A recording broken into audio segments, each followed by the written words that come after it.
Mheshimiwa Mufti, napenda utambue uwepo wa mama yetu, mke wa Mufti wa Tanzania, Mama Shamim Khan, naye mwenyekiti JUAKITA Taifa, na Mama Mariam Mtambo, mwenyekiti wa kina mama mkoa wa Dar es Salaam. Nawaomba waalikwa, wasikilizaji, Mheshimiwa Mufti wa Tanzania kafanya kazi kubwa ndani ya mwezi wa Ramadhani. Durus mbalimbali Busati la Mtoro kafunga yeye, na Ramadhani na msikiti amefunga yeye. Ndiyo maana ametoka na kitu kinaitwa amani na maadili katika ujenzi wa jamii bora. Karibu baba yangu Mheshimiwa Mufti wa Tanzania, uje kuongea na Watanzania ili ipatikane amani na maadili katika ujenzi wa jamii bora. Karibu baba.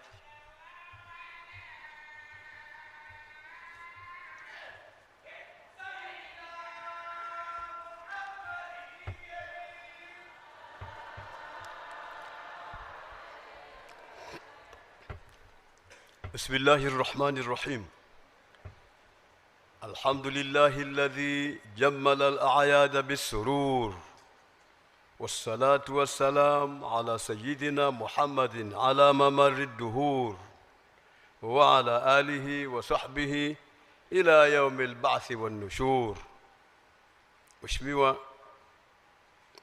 mgeni wetu rasmi na Raisi wa Jamhuri ya Muungano wa Tanzania, Dr.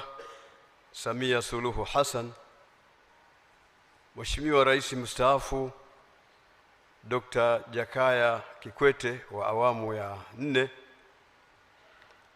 Mheshimiwa Spika Bunge, Mheshimiwa Mkuu wa Mkoa wa Dar es Salaam Sheikh Abubakar, Mheshimiwa wajumbe wa Baraza la Ulama, Mheshimiwa Sheikh wa Mkoa wa Dar es Salaam, Mheshimiwa mawaziri wote mliopo katika hafla hii tukufu, mwenyekiti wa baraza Sheikh Mataka, katibu mkuu wa baraza Nuhu Mruma, viongozi wetu wa dini nyingine, sikwambii ndugu askofu kutoka CCT ambaye amewashangaza watu na kuwazindua mashekhe wa imara, wakuu wa vyombo vyote vya ulinzi na usalama, mabalozi as-sufara al-kiram, wakurugenzi wote, makamishna wote, wageni waalikwa wote, viongozi wa baraza wote kwa ujumla wao, viongozi wa serikali, viongozi wa vyama, na wote waliotajwa katika udororo wa viongozi waliotajwa katika kuarifishwa hapa. Lakini siwasahau ndugu zangu wa bunge na waandishi wa habari. Itifaki imezingatiwa. Assalamu alaikum wa rahmatullahi wa barakatuh. Mheshimiwa mgeni rasmi, maneno yetu ya katika salamu zilizosomwa na katibu wetu Nuhu Mruma. Mimi nina maneno kwa ajili ya kuandaza ili uje uzungumze na umma Waislamu na wasiokuwa Waislamu, bali uzungumze na taifa zima la Watanzania. Ni ukumbushe umma wa Kiislamu katika nasaha zangu fupi kwa maneno ya al-Imam Malik bin Anas rahimahullah. Ametuambia, lan yasluha akhiru hadhihi al-umma illa bima saluha bihi awwaluha. Kiswahili cha maneno haya, hautatengenea mwisho wa umma huu ila kwa kile ambacho umetengenea mwanzo wao. Yani umma huu hauwezi ukafanikiwa ila kwa kufuata yale ambayo yamefanya na waliowatangulia kabla yao. Sasa hivi tumekuwa tunafanya mambo ambayo yametoka katika utaratibu alioamrisha Mwenyezi Mungu Subhanahu wa Ta'ala na katika mafunzo ya mtume wetu Muhammad sallallahu alaihi wasallam. Niwashukuru kwanza, mwezi wa Ramadhani tumepata nafasi kubwa sana ya kuwaona watu wa aina mbalimbali kufanya mambo ya kheri, kuwafuturisha watu, kutoa sadaka mbalimbali. Tumeona mashirika ya umma, tumeviona vyombo vya serikali pia, tumeona matajiri wakifuturisha, lakini tumeona pia wabunge wengi wamefanya kazi hiyo mwaka huu, lakini hata taasisi za kifedha zimefanya kazi kubwa ya kufuturisha watu waliofunga, na watu binafsi pia wamefanya mambo hayo. Mheshimiwa Rais, Mheshimiwa mgeni rasmi, hata wasiokuwa Waislamu wameonekana kufuturisha, na waheshimiwa mabalozi pia wamefuturisha sana mwaka huu, wengine wamerudia. Hii ni kuonesha namna gani tunaishi kwa wema na kwa uzuri katika nchi hii ya Tanzania. Kwa hiyo ili tufanikiwe lazima tushike mwenendo wa watu ambao wametutangulia. Nimefurahi sana kumuona Mheshimiwa Askofu kutoka CCT akimwaga vitu hapa na akasoma aya zinazotuelekeza kujenga mshikamano na umoja. Pale aliposoma aya za wa'tasimu bihablillahi jami'a wala tafarraqu, ni kutuonesha kwamba hakuna nafasi leo ya kufarakana.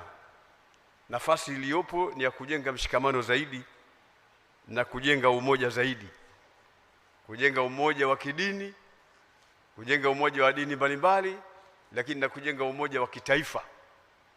Hili ni jambo muhimu sana ambalo ametukumbusha Mheshimiwa Askofu kutoka CCT katika aya aliyoisoma.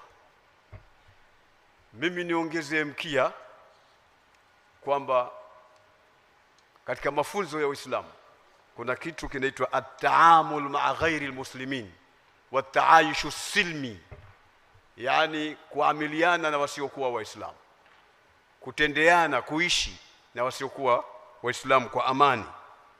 Haya ni mafunzo ya Uislamu tumefundishwa, na kila mmoja katika sisi anajua, na mashekhe wanajua sana kwa sababu wamewafundisha sana na ndio kazi yao. Kama pale tunapojikumbusha Mwenyezi Mungu anaposema la yanhakumullahu 'anil ladhina lam yuqatilukum fid din wa lam yukhrijukum min diyarikum an tabarruhum wa tuqsitu ilayhim inna Allaha yuhibbul muqsitin. Tafsiri ya jumla ni kwamba Mwenyezi Mungu hawakatazi nyinyi Waislamu kuamiliana na wasiokuwa Waislamu muda wa kuwa hawana ugomvi na nyinyi. Mwenyezi Mungu anapenda sana watu waadilifu. Hao ni maamrisho ya Mwenyezi Mungu Subhanahu wa Ta'ala ya namna ya kuishi. Hivi karibuni kumeonekanwa katika vyombo vya habari mbalimbali ambavyo vinaonyesha kama kwamba kuna watu wanaosema vibaya Uislamu, wanamtukana Mtume Muhammad sallallahu alaihi wasallam, kisha kama inanasibishwa na Wakristo hivi, sisi tunasema sivyo, sio kweli. Hakuna hata Mkristo mmoja anaweza kuwafanyia fujo Waislamu. Haijawahi kutokea tangu nyuma na mpaka leo hatujaona vitu vya namna hiyo. Tunaishi vizuri sana, na ndio maana unaona hata Mheshimiwa Askofu hapa amekuja kuzungumza vizuri sana mpaka tumefurahi, na hata Rais mstaafu hapa alikuwa ananiambia kwamba kazungumza vizuri sana Mheshimiwa Askofu. Mheshimiwa Askofu, umezungumza vizuri sana, Mwenyezi Mungu akupambe. Kwa hiyo hakuna vitu vya namna hiyo, ni watu watakutia uchokozi tu na kutaka kuwafanya Waislamu waamke, waingie katika fujo, wajiingize katika jambo wasilolijua kwa kudhani kwamba Wakristo wanawafanyia fujo. Hakuna kila jambo unaloambiwa afu ukalishika. Lazima jambo kwa muongozo wa Uislamu likitokea lazima lifanyiwe fikra. Mtume anasema lazima kutadabbar. Ukitaka kufanya jambo zingatia, fikiria, afu angalie mwisho wake utakuwa vipi. na kuhakikisha kwamba jambo hilo ni la sawa sawa.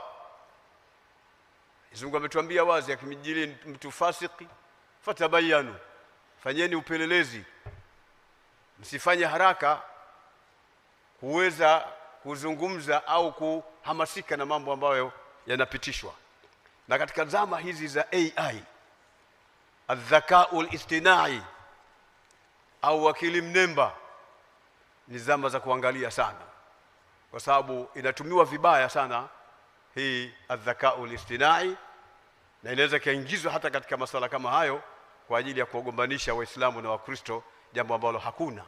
Sisi tunaendelea kuishi vizuri na tunamshukuru Mwenyezi Mungu Subhanahu wa Ta'ala. Waislamu na Wakristo na watu wa dini nyingine tumeishi vizuri sana, kiasi cha kwamba inaweza ikawa mfano katika ulimwengu. Maisha yetu hapa na wasiokuwa Waislamu inaweza kuwa ni kiigo katika ulimwengu mzima, namna gani wanaishi Waislamu na wasiokuwa Waislamu, kisha watu wa huko wakatufuata sisi kuangalia tunaishi namna gani.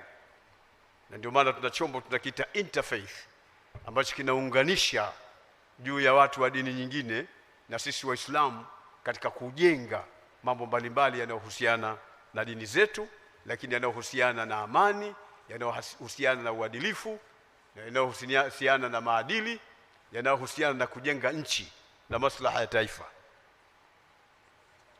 Msemo wangu kwa Waislamu, tusijaribu kuchokozeka.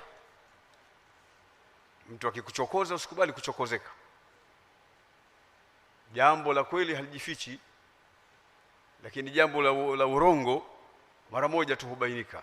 Tusikubali kuchokozeka, tuendelee kuishi maisha yetu mazuri ya kuwa pamoja, kushirikiana, kuendelea kujenga nchi yetu kwa kheri na amani. Mheshimiwa mgeni rasmi, kuna vitu takamviguse kidogo katika dakika 15 nilizopewa. Mtu akiwa ana neema kapewa na Mungu, lazima aelewe ile neema kinachofuatia ni hasadi. Kila neema ina hasadi. Ukilima shamba ukavuna, wenzako katika kijiji watakufanyia hasadi. Ukiwa na kazi nzuri, wenzako watakufanyia hasadi. Ukiwa mwanachuoni, wenzako watakufanyia hasadi. Ukiwa na mali utafanywa hasadi, na ukiwa na cheo utafanywa hasadi, na ukiwa ni kiongozi kabisa wa juu utafanywa hasadi. Kwa sababu gani? Kwa sababu ile ni neema. Na ndio Mtume katika hadithi yake ndefu kipande cha mwisho akasema, fa inna kulla dhi ni'matin mahsud, hakika kila mwenye neema ni mwenye kusudiwa. Yani wewe ukiwa na neema, elewa utahusudiwa. Mtume siku moja sallallahu alaihi wasallam alieleza akasema, inna li ni'amillahi a'daan, hakika zina neema za Mungu maadui. Yani neema za Mungu zina maadui. Faqil, akaambiwa manhum, ni nani hao maadui? Qala, akasema alladhina yahsuduna an-nasa ala ma atahum min fadlih, maadui ni wale ambao wanafanyia husda watu juu ya fadhila ambayo Mwenyezi Mungu amewapa. Akayafasiri maneno hayo Umar ibn al-Khattab radhiallahu ta'ala anhu, akasema ma kanat ni'matullahi ala mri'in illa laha hasidun, haipatikani neema kwa mtu ila itakuwa ile neema ina mtu anaifanyia husda mtu yule. Kwa hiyo hasad ni jambo la kawaida na ni jambo lipo, kinachotakiwa ni kuwa na subira. Na hasad pia ni jambo ambalo linatokana na maadui, na uadui ni kitu sio cha kukiogopa, kwa sababu Mungu anatuambia, wakadhalika ja'alna likulli nabiyyin aduwwan shayatinal jinni wal ins yuhi ba'dhuhum ila ba'dhin zukhrufal qawli ghurura walau sha'a rabbuka ma fa'alu fadharhum wama yaftarun. Aya hii maelezo yake ya ujumla, sitaki kufasiri neno kwa neno. Maelezo yake ya ujumla ni kwamba kila mtume tumemfanyia adui. Kila mtume ana adui yake, kutoka kwa majini ana adui huko ujinini, na kutoka kwa binadamu ana maadui kutoka kwa binadamu.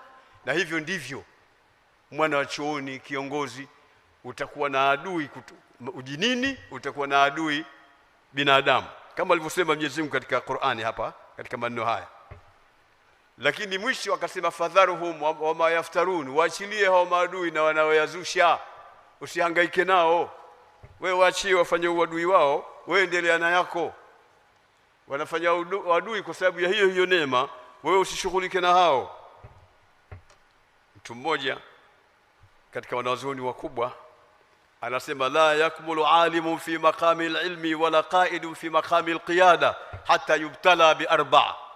Anasema hakamiliki mwanachuoni katika eneo la ilmu wala hakamiliki kiongozi katika eneo la uongozi wake mpaka aondwe, mpaka atiwe misukosuko, mpaka atiwe mitihani ya mambo manne.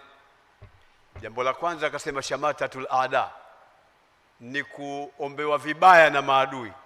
Ukiwa kiongozi, uwe mwanachuoni, uwe shekhe, uwe walii, uwe sharifu, uwe imamu, uwe mufti, uwe nani, uwe kiongozi wa mambo mengine, uwe kiongozi wa serikali,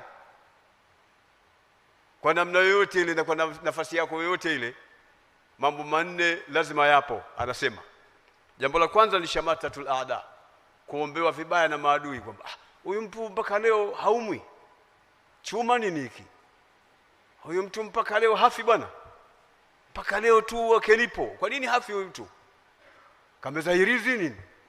Kunakuwa na maneno ya namna hiyo, unaombewa vibaya na wale maadui. Lakini jambo la pili akasema malamatul asdiqa, kulaumiwa na marafiki, watu waliokuzunguka, wale watu wa karibu. Kila ukifanya jambo ungefanya hivi ndio ingekuwa sawa shekhe, kila ukifanya hivyo ungetuambia sisi tungekuelekeza.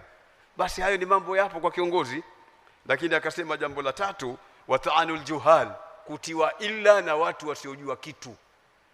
Kila unalofanya mtu anakutia ila, kwanza yule si hivi, kwanza yule si mambo yake namna hii, yule alikutwa anafanya hivi.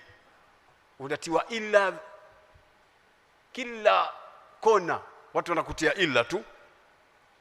Lakini jambo la mwisho wa hasadul ulama, na husda za wanawazuoni wenzako kama wewe ni shekhi, au husda za viongozi wenzako kama wewe ni kiongozi. Hayo mambo huwezi ukayaepuka, yapo. Sasa anasema in sabara ala dhalika, akisubiri juu ya hayo, ja'alahu Allahu imaman yuqtada bih, Mwenyezi Mungu anamfanya kuwa ni kiongozi barabara ambaye anafaa kufuatwa, kwa sababu kashajitambua kwamba yeye atakuwa anafatwa kuombewa vibaya na maadui, atalaumiwa na jamaa zake wa karibu, lakini atatiwa ila na watu wasijua kitu, lakini atahusudiwa na wenzake. Kwa hiyo haya mambo kwa viongozi, kwa mashekhi, si mambo ya kuogopa, kwa sababu ni mambo yapo na lazima yatokee. Kubwa inatakiwa kuombea viongozi kwa Mwenyezi Mungu Subhanahu wa Ta'ala. Tuwaombee Mwenyezi Mungu awalinde, Mwenyezi Mungu awahifadhi, Mwenyezi Mungu awastiri, aondoshie kila makero.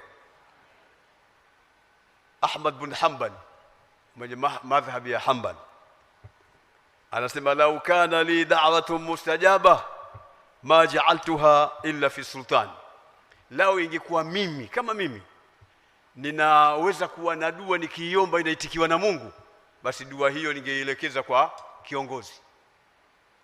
Huyu ni Ahmad bin Hanbal. Kama ningekuwa mimi nina dua yaitikiwa dua hiyo kila nikiomba, basi dua hiyo nisingeipeleka mahali pengine popote, ningeipeleka kwa kiongozi, akiwa na maana kwamba tuwaombee sana viongozi wetu, Mwenyezi Mungu awajalie. Kwa sababu gani? Kama alivyosema Fudail ibn Iyad maneno kama hayo. Lakini mwisho akamalizia akasema Fudail ibn Iyad, li anna salaha al-imam salahul umma wa salahur ra'iyya. Anasema kutengenea kwa kiongozi, kwa kiongozi ametengenea, amekaa vizuri, ndio kutengenea kwa umma na raia. Yani kiongozi akifanikiwa, akaweza kwa dua zenu, akaweza kukaa vizuri na akaongoza vizuri, basi umma unakuwa mzuri na taifa linaendelea kuwa ni zuri. Ndio maana akasema lau ingelikuwa mimi nina dua nikiiomba hiyo hapo hapo naitikiwa, nisingeipeleka mahala pengine, ningeipeleka kumwombea kiongozi. Ndugu zangu Waislamu, haya ni mambo nitaka kuyagusa leo ili tuone umuhimu wa kuwaombea viongozi wetu. Hatuna njia ya kuwaombea viongozi wetu. Pamoja na kupiga kelele watu hao wanaombewa nini, wanafanyaje? Kila tunachokizungumza ni mstari. Hatuzungumzi vitu vya juu juu, tunazungumza mistari, tunazungumza vitabu, tunazungumza ilmu, ndio tunayozungumza sisi hapa. Kwa hiyo umma unaonisikiliza, maimamu, mashekhe, mawali, ulama, watu wa tariqa na sote na viongozi wa dini, tuombee viongozi wetu dua ili Mwenyezi Mungu Subhanahu wa Ta'ala apate kuwafanikisha na sisi tupate kufanikiwa katika mambo yetu. Na ingefaa hasa hata katika siku zile za Ijumaa ikawa wale makhutaba wetu, makhatibu wetu wanaingiza kuombea viongozi wetu katika zile khutba na nini, ni jambo zuri, sio jambo baya. Na nyingine ni watu kuwa na heshima na viongozi. Siku hizi kila mmoja anaweza akasema tu vyovyote vile na akamsema yoyote yule, haogopi Mungu ndani ya vyombo hivyo, wala haogopi mtume, wala haogopi sheria, wala haogopi Uislamu. Muda wa kuwa kuna nafasi ya kusema, basi mtu anasema tu. Mtu anatukana anavyotaka, anasema anavyotaka, hata kama anachokisema wala sio kitu cha kielimu, ajisemea tu, maskini ya Mungu. Asema idha lam takun aliman fata'addab wala tatakallam fi nasi jahalan fatuhram. Asema ikiwa wewe si mwanachuoni, kwa nini usingekuwa na nidhamu, ukawa na adabu na nini? Wajisemea tu maneno. Haifai kusema maneno ya namna zake, na usiwatie ila watu.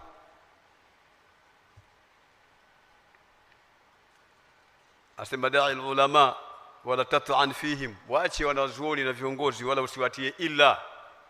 Kuwatia ila ni njia ya upotofu, njia ambayo haina maana. Na ni wasihi ndugu zangu Waislamu kwamba tunao wajibu mkubwa wa kusimamia Uislamu, na ni wasihi vile vile viongozi wote wa dini kwa ujumla wao kwamba tunao nafasi kubwa sana ya kuwa na mshikamano, kuondosha malumbano, kuondosha mizozo baina yetu. Tujenge taifa moja, tuangalie nchi yetu, kwa sababu ni wajibu wa viongozi vile vile. Tuishi kwa salama kama nilivyosema mwanzo, na tuwe watu ambao tunaamiliana kwa wema, na tuwapende viongozi wetu. Na kuwapenda viongozi na kuwa nao pamoja ni katika kujenga nchi. Nimalizie kwa kumtambua mwenyekiti wa makanisa ya Pentecostal. Ni rafiki yangu huyo, yuko sehemu fulani hapa, naam, yule pale. Huyo ni mmoja katika viongozi wa dini tunayeshirikiana naye katika mambo mbalimbali, katika kujenga umoja wa pamoja na kujenga mambo yetu ya dini pamoja. Mheshimiwa Rais na